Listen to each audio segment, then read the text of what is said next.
Y'all know what it is. It's the usual suspect 650-50 draw. Buy your tickets now for your chance at winning half the pot. Cash App, $, usual 50-50. Tickets are on sale for $10 for one, $20 for 3 tickets, and $50 for 10 tickets. Put your desired amount, name or alias, as well as your email address, and your tickets will be set. We announce the winning ticket numbers every other Friday on Supreme Beats Boxing Talk Bullshitting on the Beltway, 8:30 p.m. Eastern Time. Remaining proceeds will go directly to the LBBC meet and greet in Las Vegas. Shout out to the LBBC, and remember, it's a usual suspect tag.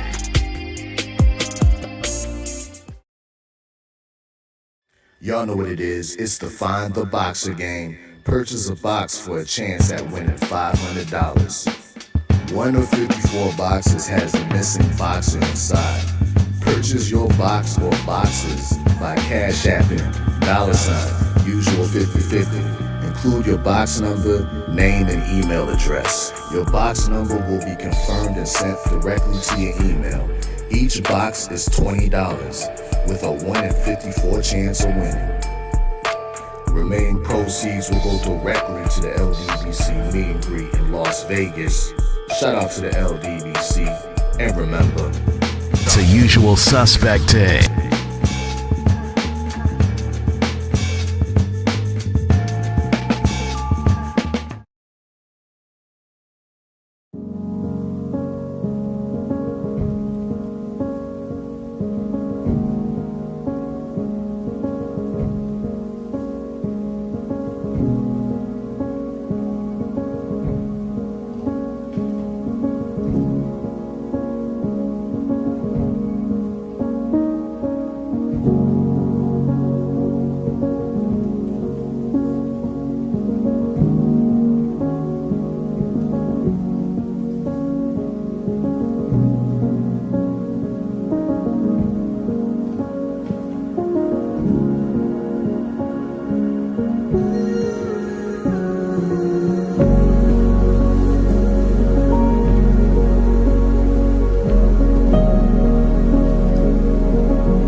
We offer the best grooming products for you.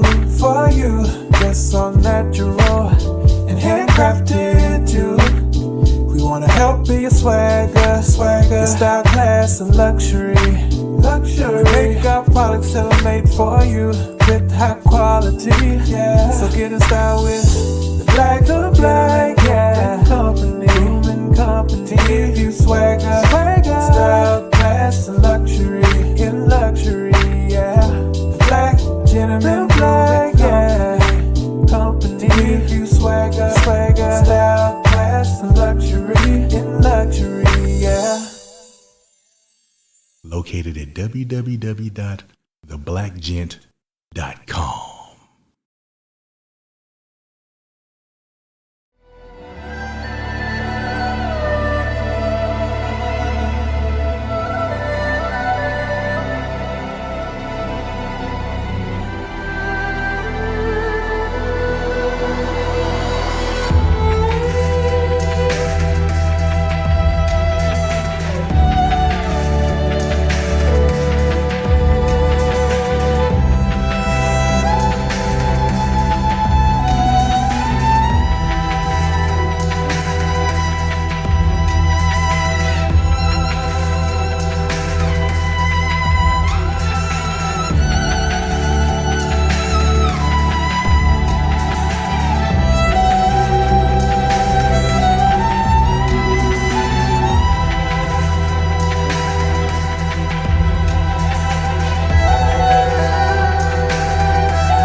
Yo, yo, yo.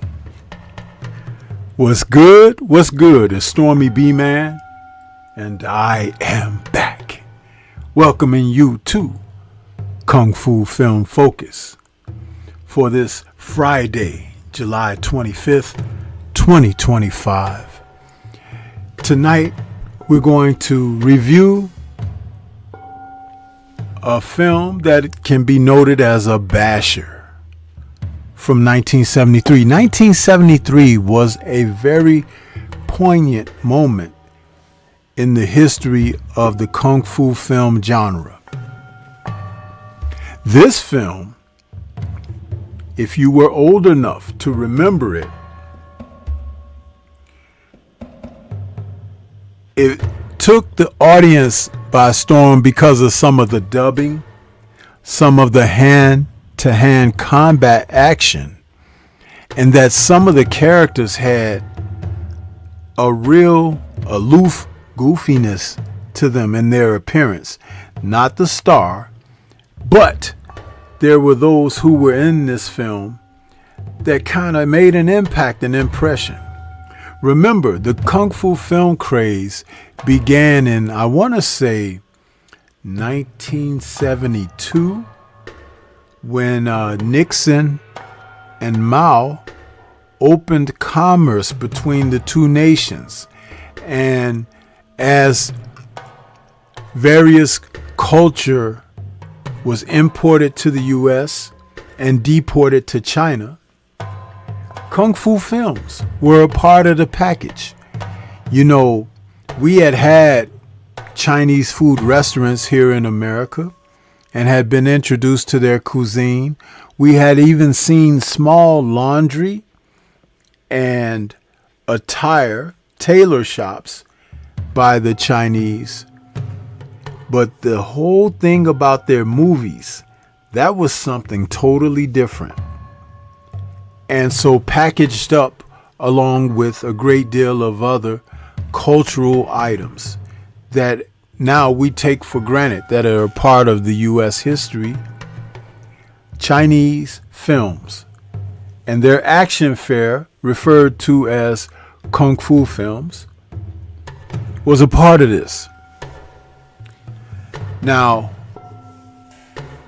American audiences had been introduced to Kung Fu as early as the mid-60s, when Bruce Lee had an opportunity to enter the U.S. citizens' television once a week, where he, playing Kato, assistant and sidekick to the Green Hornet, would have his action scenes where he put on display martial arts, and he called it Gung Fu, pronouncing the K with a G, coming straight from Bruce Lee and his thick Cantonese accent.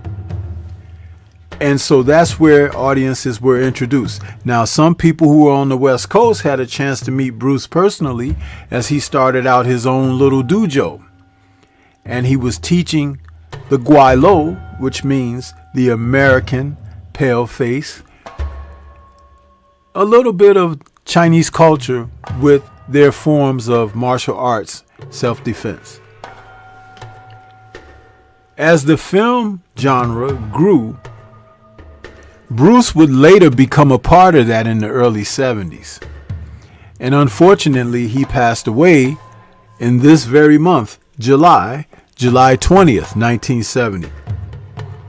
But surrounding him was a litany of other action stars, stuntmen, actors, and so said Kung Fu men who had an opportunity to display their wares. So tonight we're going to talk about a little film called The Karate Killer. Yeah. Now, what's interesting about The Karate Killer, it's a film that not only was known by that title, it was also known by another title, The Stranger from Canton. Now, this was somewhat of a period piece, a film that was produced on the independent circuit. Independent circuit for Hong Kong films at the time meant that movies were made on a very, very cheap budget. They were usually shot within a few weeks and rolled out to the theaters, mostly owned by Run Run Shaw and Shaw Brothers throughout the province of Hong Kong and China.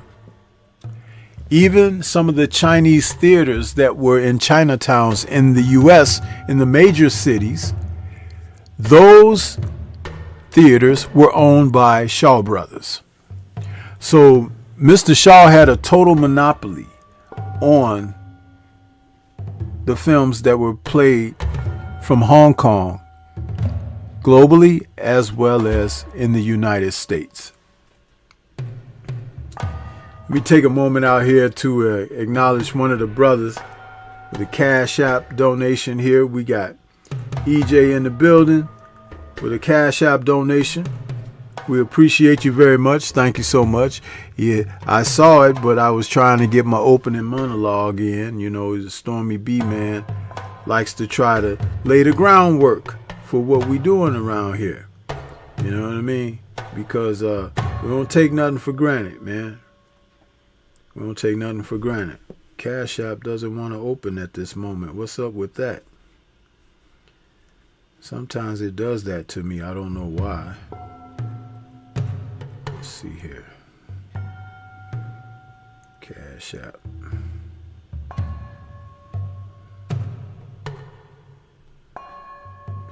Okay, I got it now. From my brother EJ says, supporting my sensei, phenomenal content. Thank you so much, brother. Thank you for your support. And you're one of the strongest supporters to the channel. Like to acknowledge that. It's just that sometimes I have to remember where I stopped with what I was saying. The Stranger from Canton was produced and released in 1973. When it was imported to the United States, it was retitled The Karate Killer because of the martial art film craze. I don't have a release date in the States, but I do have some information on, let me see here.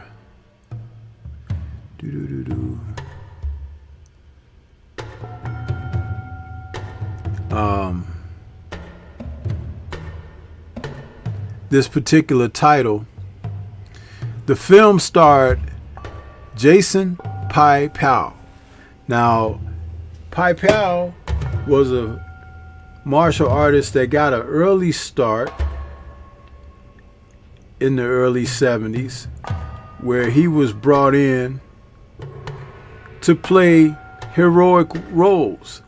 Now, he gave or called to mind some of the rugged actors that were more known at the time. We're talking about the likes of Chen Sing or Chen Quan Tai. And he took on those kind of roles. He was more of a slender build, but he was rugged. He had decent kicks and punches. And mind you that the choreography is what always set these films apart. Now, in this movie, it was choreographed by Chan Su Ping. Chan Su Ping is a gentleman who was known throughout the Kung Fu martial arts world. Born April 8th, 1933 in Hong Kong. He was a man that worked on 100+ films as an actor, and then as a director, he directed 11 films. He wrote 2 films, and he was a martial art director for over 60 films. Martial art director be the fight choreographer for a film. Anytime you can do as many films as that, not only was your martial arts films, your martial arts fighting skills respected, but also your mind, because you had to be innovative to come up with moves for action scenes in these films. The Stranger from Canton was very, like I said, low budget. When we first see Jason Pai-Pao in this film, he's got on a white suit with a thick tie, and he comes up out of a brush when these villainous oppressors, I'll refer to them as, were attacking this little boy and torturing him. So he steps out of the shadows to assist the little boy, and he beats up the villains. The villains run off when they find they can't match his martial ability. However, there's a head villain over everyone, and that head villain, played by Thompson Cao Kang, who was a gentleman. Again, he was a stuntman and actor in Kung Fu films starting in 1969. He starred in over 30 films, and he passed away in 1980 after getting into a street altercation with a police officer, and he lost his life. That situation really triggered Hong Kong people to kind of put out a movement because of police brutality and things of that nature. So it was something that was in the news over there in Hong Kong, a big situation. But in this film, he plays like a Manchu villain. He's got the ponytail and everything. And he and Jason Pai-Pao cross paths in this film. They find that they don't like one another, and Jason thinks that this villain needs to be put down. The villain thinks that Jason needs to be eradicated. So it's like there's a lot going on in here. Just a little bit of a plot, enough to bring forth fight scenes, which is what martial art films are primarily built upon. The better story you have, the more fulfillment an audience can have in their experience. But remember, this was 1973. So to see people punching, kicking, jumping 30 feet in the air, the ridiculous sound effects on these films is what drew audiences in. I mean, when you throw a punch, and not only do you hear the wind of the punch going, whoosh, you will hear the punch landing going, shh, you know. So it's like the ridiculous hokey sound effects with Kung Fu films, and also their memorable dubs. The Chinese would find ways to use American swear words instead of using lines of dialogue, you know. And in the early 70s, that went very well, because audiences would sit and roar with laughter in the theater as they would scream out expletives and throwing down with their fighting abilities and everything. And then always you would hear lines of dialogue like this. In a film like this, you was like, "You want to die?" You know, or "Are you ready to die?" Or you'll even hear something says, "You're gonna die." You know, it's like they were find different ways to say the same thing. And the dub crew was always the same 6 people dubbing these films. And you recognize the voice. Sometimes they dub in more than one person in the same movie. So it's really weird when it sounds like a dude is talking to himself. "Hey, the boss wants to see you." Right. You know, it's like, man, watching these movies were classics, man. I'm telling you, a lot of fun, but a lot of fun. And you know, as the 80s came around, some of these films got redubbed, and people didn't like the redubs. It was like, man, what happened to the, you know, I remember the scene when he called him a GDSOB. You know what I mean? And now he's saying, you bastard. You know what I'm saying? It's like, come on. But that's what it was all about, man. Rounding out the cast for this film, the only female lead in the film, but she wasn't the only female in the film, was Nancy Sitkayen. Now, she is recognizable. She has been in a ton of films in Hong Kong. Golden Harvest Studio had her playing in one of their films. She played in Angela Mao's, I think it was Lady Whirlwind, if I'm not mistaken. Let me see here. I'm looking through her filmography.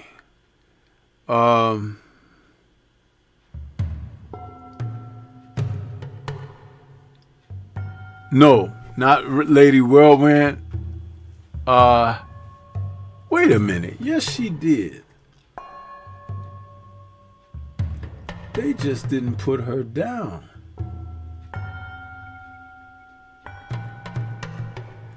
But she's in Hapkido. Yeah, she's in Hapkido. And she played in 99 films, believe it or not, from 1960 through 2018. She directed one film in her career, and she sang in one film. So she was known as an actress. She didn't do much fighting, but she was like one of those little, they call her the Chinese beauty or whatever, that would, you know, be rescued by the heroes, or the heroes would look to take her out of a situation to better her life or something like that. But she didn't do fight scenes, but she was very popular in the early 70s. But her career extended prior to the 70s Kung Fu film craze, where she played in a lot of films that were not even action films, but the action films that we could remember her in: Hapkido from 1972, Stranger from Canton, which is the film we're talking on this evening, The Awakened Punch from 1973, Action Taekwondo, The Dragon Strikes, and there was one more that she did. I want to say, yeah, that's it for her Kung Fu films. So she was known. Let me take a quick moment and acknowledge who we got in the building this evening. We got a few people out there. We got EJ out there. Aladdin Saddam is out there tonight. What's good? Where you been? Universal Truth is in the building. What's happening, Universal? Derek Gaines, the legend, is out there with us this evening, saying Stormy B-Man and saluting. And then everybody else is saluting each other. One of the things about this film, where we saw Thompson Kao Kang playing the Manchu with the braid, he had a secret weapon in his braid. He had, like, at the near the end of the ponytail, he had blades in there, and sometimes he would whip his head around to use the blades to cut whomever he's fighting in the fight scene. And in this particular screenshot of the original theatrical poster, you can see his braid is wrapped around the neck of Jason Pai Pao, because that's what he used as a weapon. That weapon was actually repeated in a number of Hong Kong Kung Fu films over the years.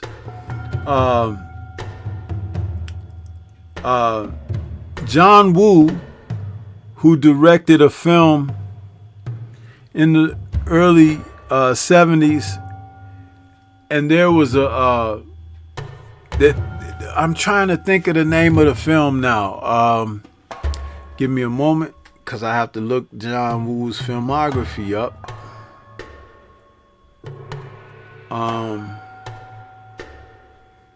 1 second, people. Because I want... Drew Titan, what's good with you, brother? I see you out there. Let's see here. Get this out here. John Woo.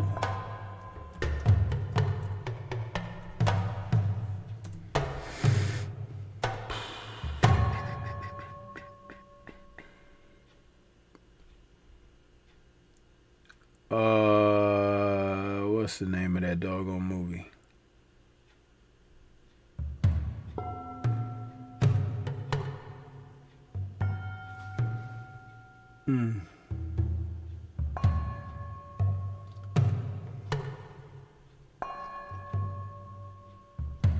I love how this filmography is incomplete.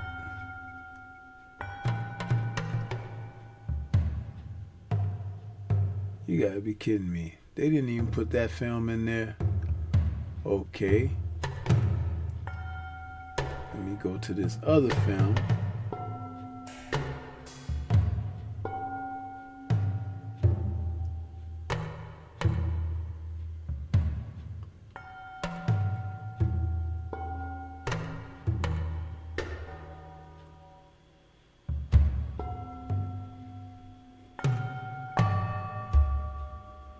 Okay, yeah, Fist to Fist is the film that I'm trying to think of, also known as Fist of the Double K. John Woo directed a film called Fist to Fist, aka Fist of the Double K, and there was a gentleman in this film who had a ponytail also. And they referred to him as Pigtail Lang. And he would whip that pigtail and slice people up with it and everything. But he ended up getting taken out because of that doggone pigtail. But the film was, you know, quite interesting. But it's one of the more memorable fight scenes. And I had looked for this gentleman's name that played Pigtail Lang for a long time, and I finally found it. Leung Soo-hwa. Leung Soo-hwa played a villain in a lot of films, and he was just one of those guys. When you see his face, you could recognize him. But he usually ended up getting his butt whooped in the film, but he usually played a villain. Yeah. So that'd be that right there. The Autism Boy, Cottages, what 81, what's happening? Black Martial Arts Society, what's going on with you, brother? Good to see you out there. Smash the like button as you come into the building, family, please. Yeah, so in this film,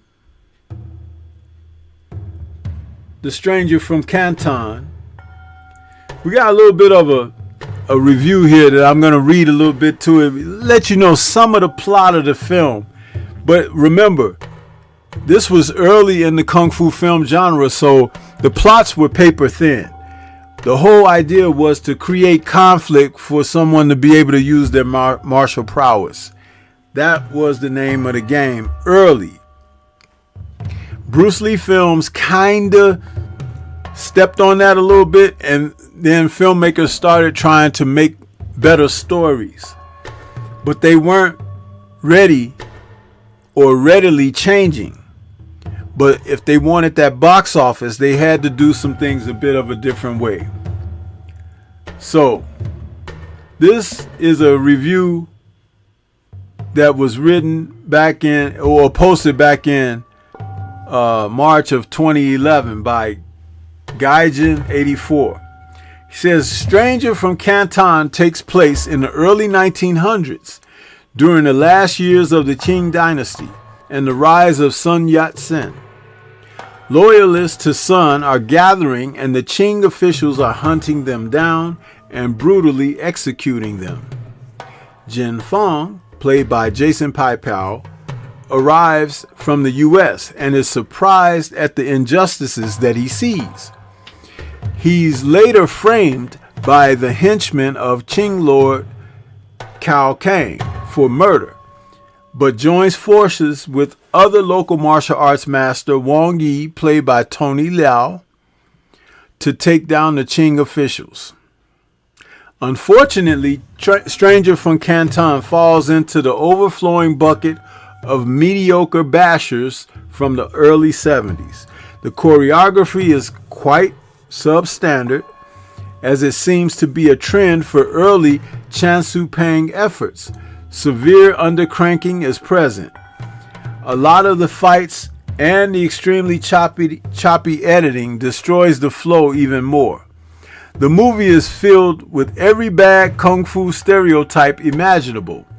Kung fu students running around in karate gis, ridiculous sound effects, zooming in on actors' faces repeatedly, inappropriate and over-the-top laughing by villains, and even Bruce Lee mannerisms from Pai Pao. Throw in the seemingly ever-present, sexually creepy Japanese samurai for hire, and you hit everything on the list. The only interesting plot is Thompson Cow using his cue as a weapon. The cue is his ponytail that can strangle or cut opponents. I'm not quite sure how that's supposed to work, but at least it's somewhat imaginative. On a side note, neither the Crash Cinema DVD covers feature actors or scenes from the film, especially the one showing Gordon Liu and Lo Li in battle from Clan of the White Lotus. Shameful. The transfer of the Crash Cinema version is also terrible, with the first 15 minutes of the movie being set at night and therefore nearly unwatchable because of contrast problems. It's probably best to avoid this movie altogether. I disagree with avoiding the film. See, because when you watch films like this, you begin to understand how the martial art film elevated. You see, because they all started out quite poor, all of them. But as time went on, the films got better. The filmmakers got better. The choreography got better. And the next thing you know, we had people like Gordon Liu, Jackie Chan, Alexander Liu, and Alexander Lo Ray, John Liu, Don Wong Tao, Chen Kwa Tai, Chi Kwa Chun, Alexander Fuxing, and others. You see, the quality of the film got better and better. Now, remember, Shaw Brothers was the standard, but even them, they had to improve their quality. They always had the costumes and wonderful sets, but sometimes the action was poor, other times it was moderate.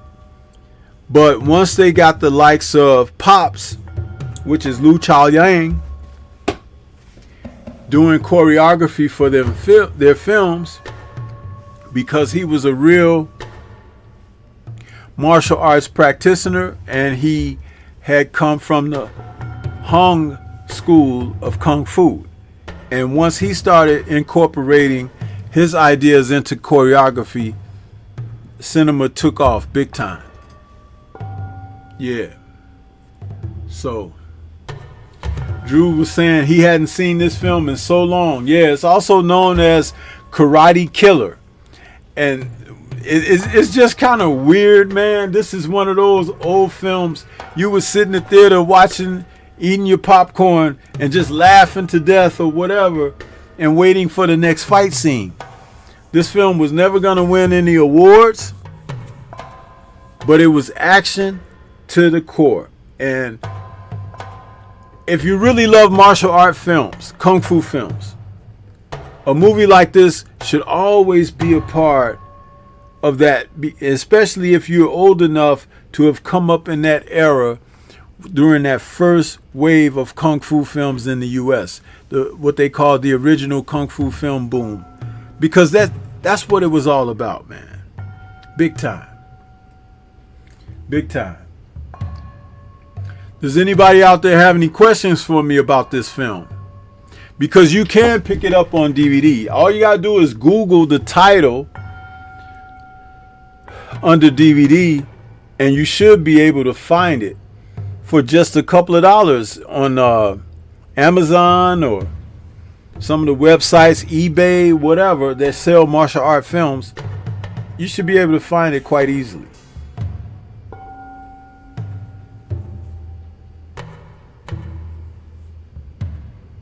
Yeah.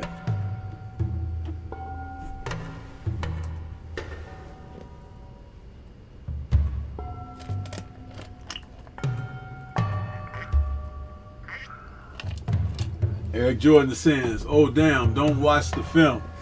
No, I would never tell you don't watch the film, Eric.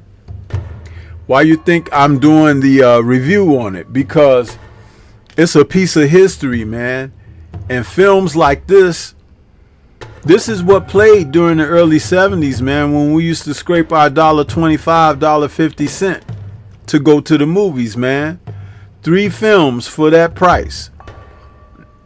We get there when the theater opened at 8:45 a.m. A lot of times there were 2 to 3 films playing, usually 2 kung fu films. You got really lucky on certain weekends when they had 3 kung fu films playing. But we'd go there, watch these movies, and man, come out at 9 o'clock at night or something on the way home, punching and kicking and trying to repeat all the moves that we saw on the big screen.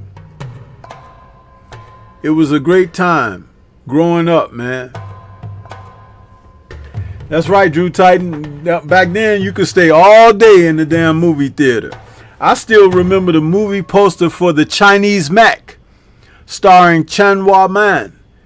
And that came out shortly after Bruce Lee passed away, so they were trying to model him like Bruce Lee, and they called him Bruce Chan for a couple of his films and Bruce Law and a couple of others. It was really kind of crazy, man. But once Bruce Lee passed away, all the films started being called Bruce, Dragon, Lee, all of a form of it, or you have Game, Enter, Fist, all of those titles, Fury. They were trying to draw audiences in, especially to what may have been popular already. It was something else, man. The 70s, there was nothing like it, man. I know some of you weren't born yet. That's okay. But that's why someone like myself is here to tell you about the experience, because back then, man, and you know, when I was young, I didn't like the comedy kung fu films. I hated those. I liked the serious movies.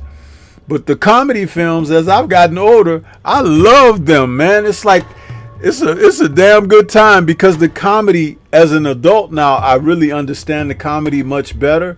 And maybe as a child, because I was a child when this kung fu film boom started, you know, I didn't catch the humor. I thought a lot of stuff was silly, you know, but this was, you know, a time for transition. Derek Gaines says, I remember going to see Shogun Assassin. Yep. Drew was asking, can you cover the spoof movie They Call Me Bruce? Yeah, I could cover that one, Drew. But before I do that one, I'm going to do one that was called A Fistful of Yen. And that was a part of a bigger film. It was included. You know how they had these movies, they're spoofs of other stuff? Yeah, well, A Fistful of Yen was a film that was a spoof of Enter the Dragon, starring Evan Kim as Bruce Lee.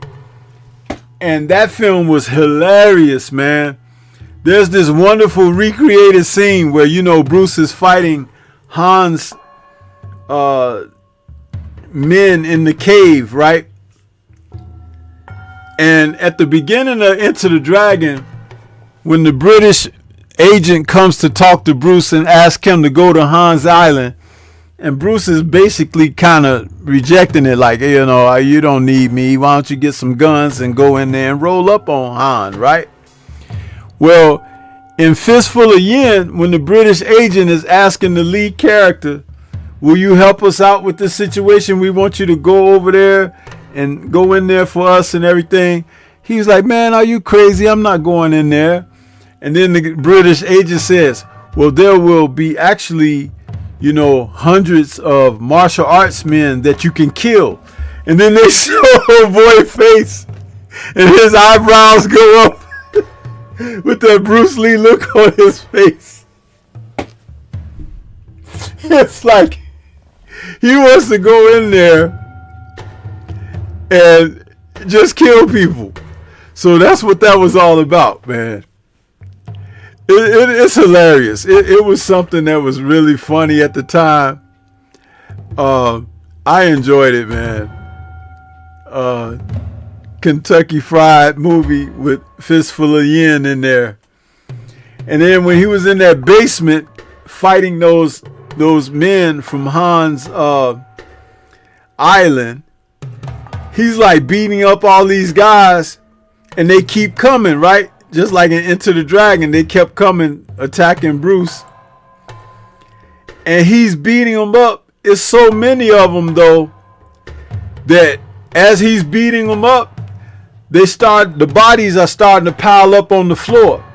So it's like he got to stand on top of the bodies to face the ones that's still coming.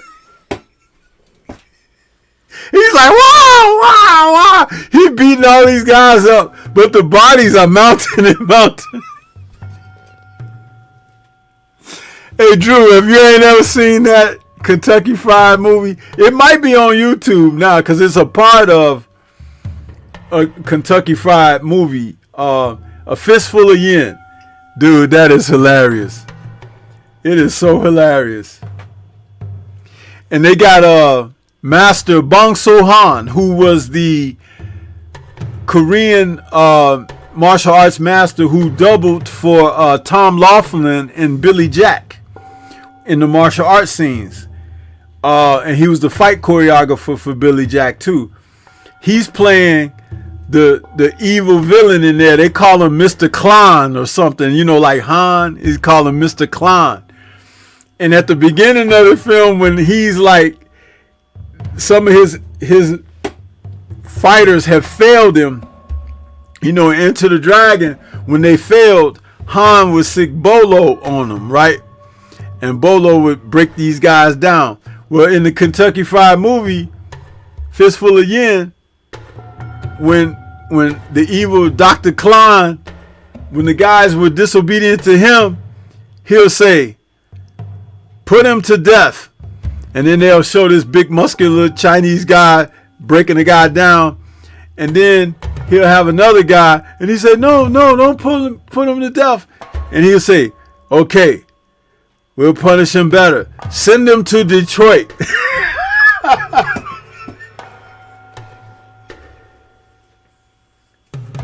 And back then in the early 70s, man, Detroit had a real bad reputation. You think it's bad now? No. In the early 70s, man, nobody wanted to go to Detroit, man.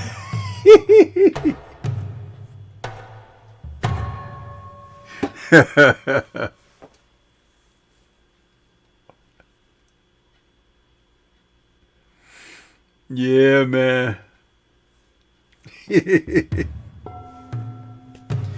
But yeah, you know, see, these Kung Fu films, man, I'm telling you, they were a part of history that we had not been exposed to. That's why even the crappy films are worth talking about, because they were all a part of that was introduced to us. Like, say, like, some of you out there might like Chinese food. But I guarantee you that there's some Chinese food that you just don't like, right? It's like, man, I ain't never eaten that, you know. Okay, but there's something you like, whether it's an egg roll or beef egg foo young or something like that. It don't matter. I'm just making an example of being able to be introduced to something initially And because it's different and it's foreign to you, you don't know how to take it. But once you become adjusted and have taken it in, and now you understand, it's like, oh yeah, that's my joint, you know? So same with the Kung Fu films. You began to learn which one were the good ones, with the real martial artists in them and great choreography and a halfway decent story. Then there were others that they just didn't cut the mustard. And that's okay. Big time. Big time. So yeah.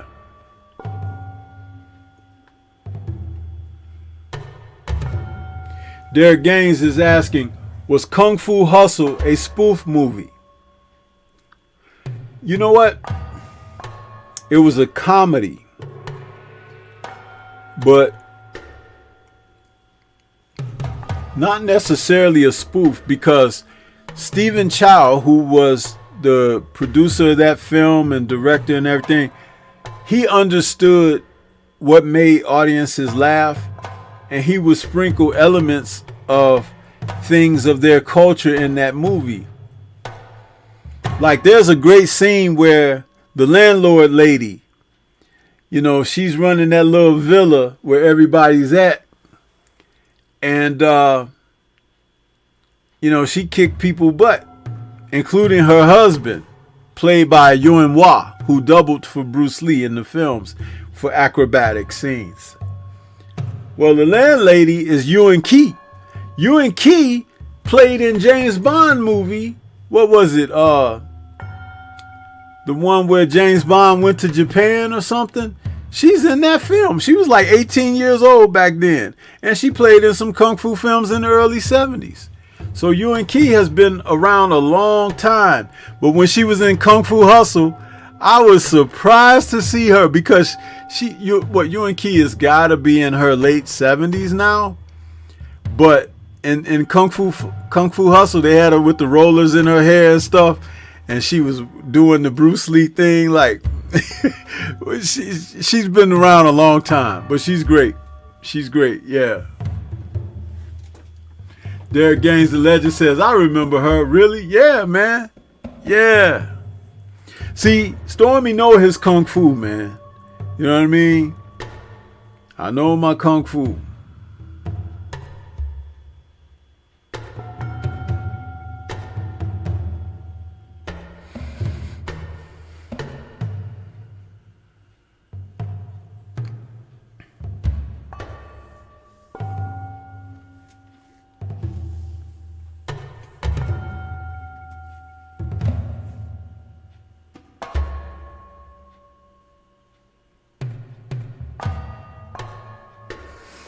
As I was asking before, did anybody have any questions about this movie or any other actors in it?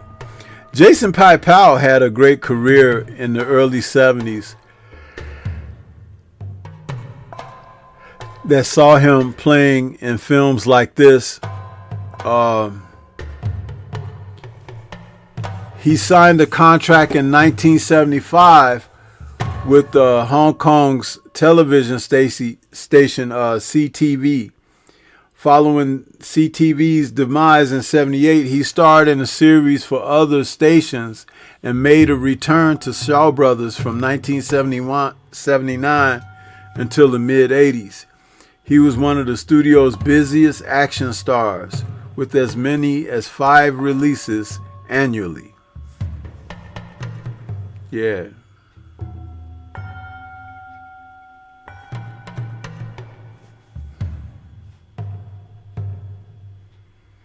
Jason Pai-Pao. He's 79 years old now.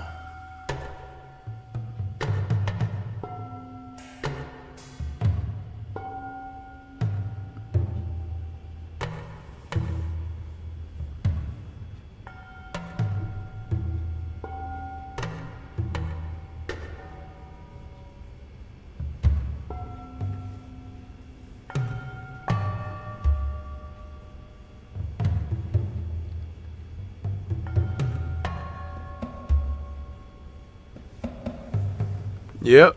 So, but this is what it is, you guys. You know, talk about these kung fu movies, man. I try to give you a lot of background on it because, you know, it's easy to just say, oh, yeah, this movie, you know, it had this fight scene, this actor and all that. But, you know, to be able to give you some of the background on some of these people and let you know that there's a great deal more that went on, you know. That's what I pride myself in, just trying to be, you know, extended with the presentation.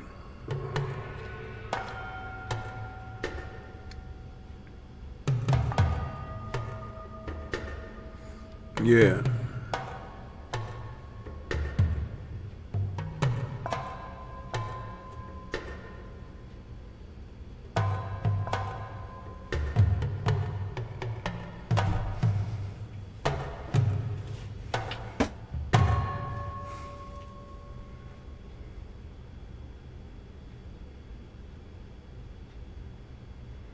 Let me see here.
Derek Gaines says, I miss those bad voiceovers in kung fu movies. We appreciate it. The Autism Boy Cottages 81 says, yeah, Sensei 100. Miss those voiceover movies, man. Yeah. Drew says, those days, all day in the theaters. Man, wasn't that something? That was a... See, you can't even fathom that now. It's like, it's not nowhere near the same. Movie-going experience is nothing like it used to be.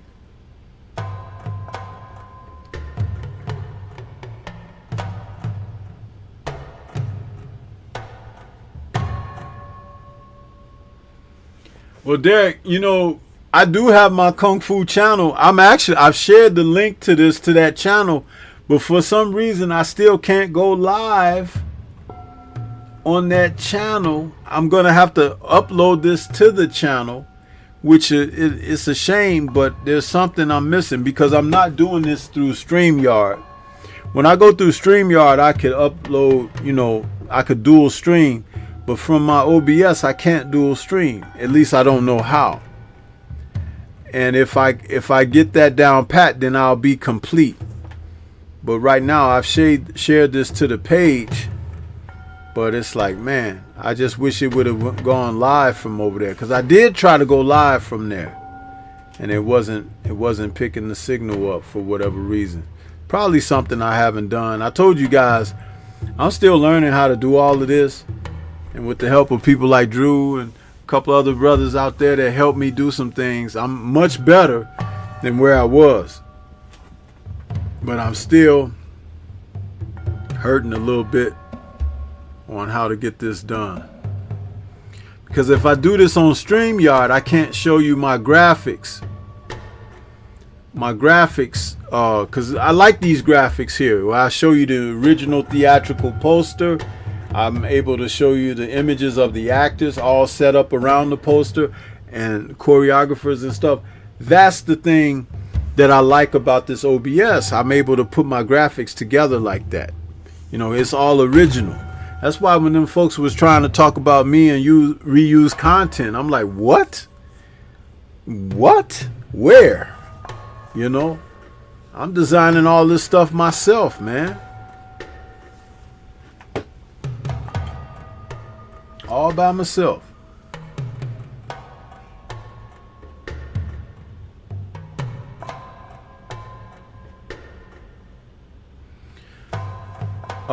Derek Gaines, I'm not looking to show films. I'm not looking to show films. These films are 50 years old, bro.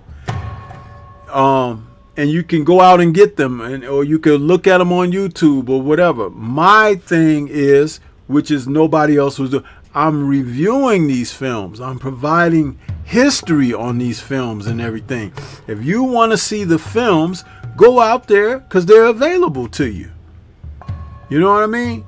That's, understand, like, a man has to know what he's doing and with his reputation or whatever. I'm not here to show the content. I'm not. But I can point you into the direction to where to find it.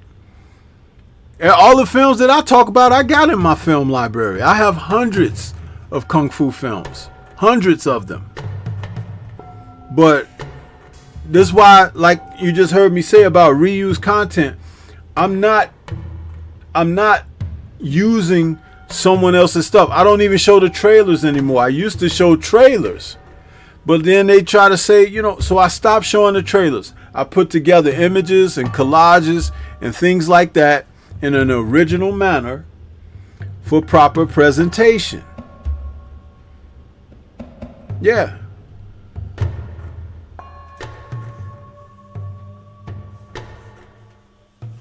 That's right, Drew. Yeah. You know, my Kung Fu channel has been up for a month now. I got 200 and something plus subs to the channel. Over 10,000 views. Over 1,000 watch hours and stuff like that. It's like, but my regular channel, this channel that I'm airing this from tonight, they got me shadow banned. It's only showing that it's 6 to 8 of you out here in there, but my analytics tell me almost 100 people done watched the show already. That's shadow banning, bro. And you want me to show the content.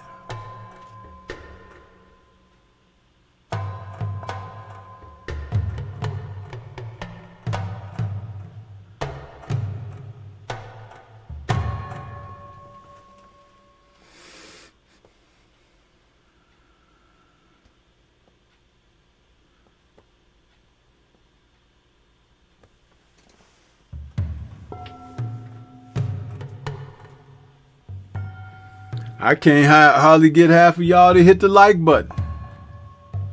Can't get you to share the content, but you be everywhere. Cause I seen you. Wherever I'm at, I see you guys. But I don't get no notification. So-and-so shared your link or shared your show. I see who share my stuff. And it's the same people all the time. It's about 5 people who share my content. But it's way more than 5 that's viewed it tonight. You can bet your britches.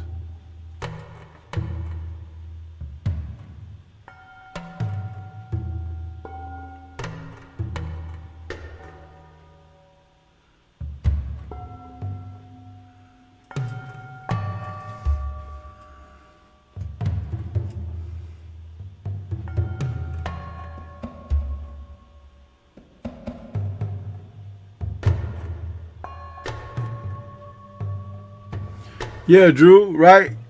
He says there are 1,000 reaction channels and no one bothers them. Yeah, I don't get it either.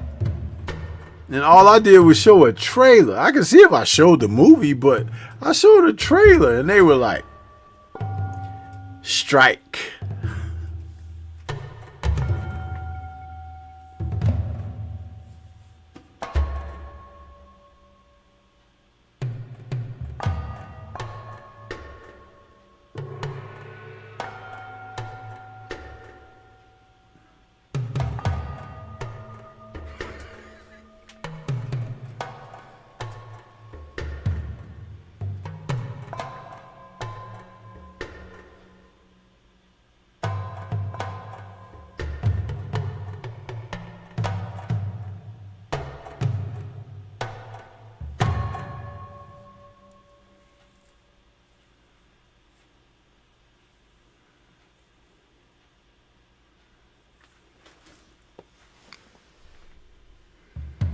Yep.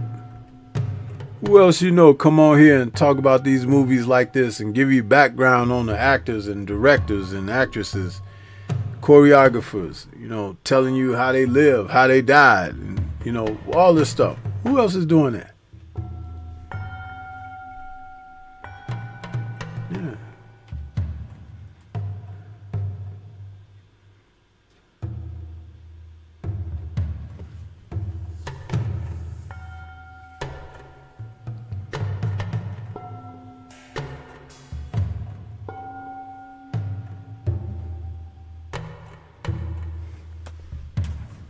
Yep.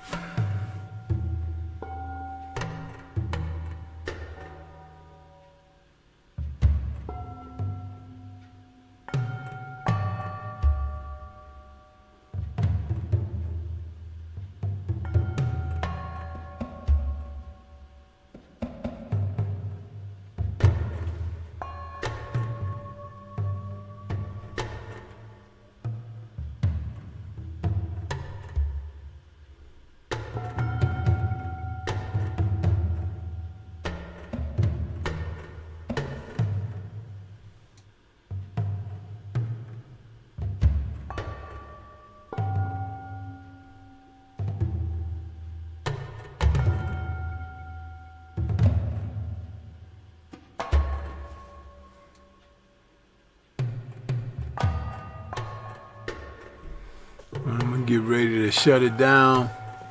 Think I ran the limit here, but it's always good to come out and talk kung fu. When I talk kung fu, I don't think about boxing, and I know we got boxing coming up, but I don't care. I'm into my kung fu, man.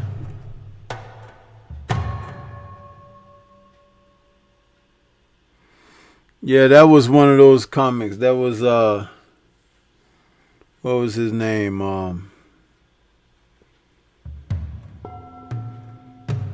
forget the name of the movie, but that's that older Kirk guy playing like a Chinese guy, older Kirk.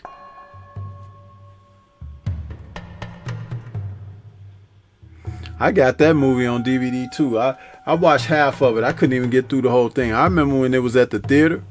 I didn't go to the theater to see it, but stuff like that.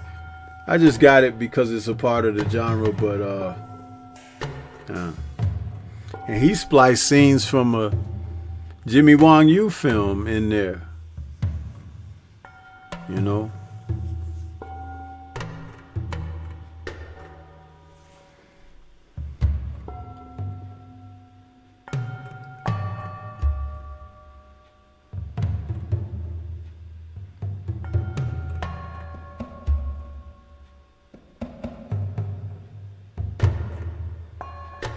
Let's hear from my man, the Focus Ball, huh? Focus.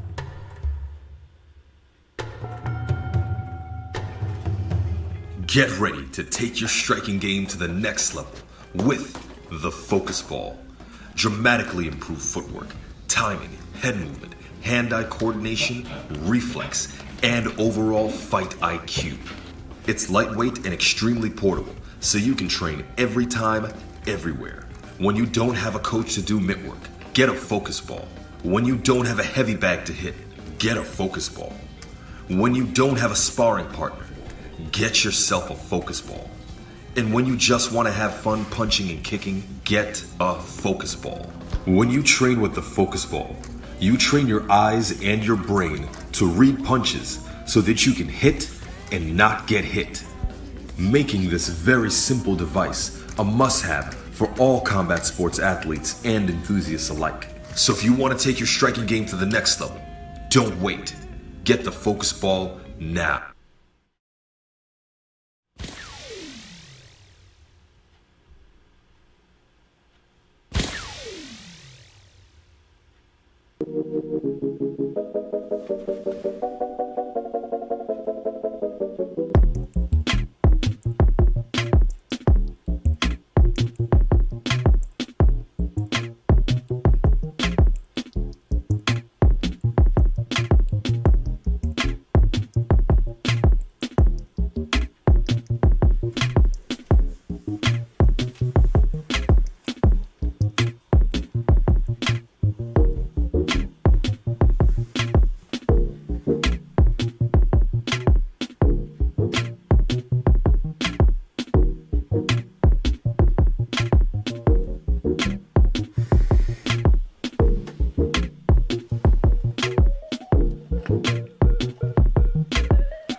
Yeah, so we've come to the end of another Kung Fu Film Focus.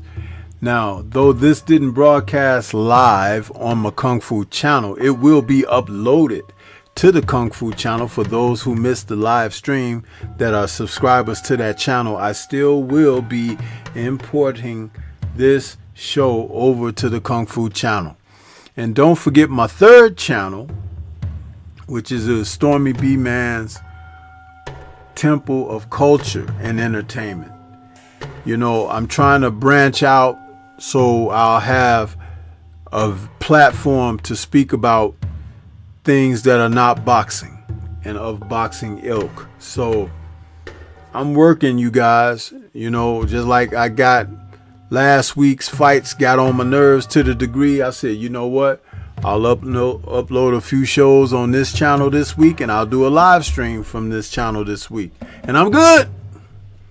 I'm good. I'm in a great place psychologically, mentally, spiritually. That's the way it's supposed to be. I'm not going to sit up here and just be complaining that the boxers ain't got their stuff together. I can go on out there and talk about something else, because there is more that life has to offer than just the foolishness, huh? Remember that, people. Life is about choices. You feel me? So, with that being said, I'm gonna get ready to get on out of here. Hope that you guys get a chance to enjoy the rest of your weekend. I want to say shout out to the mighty LDBC, and we'll catch you guys on the next one. Peace, everybody.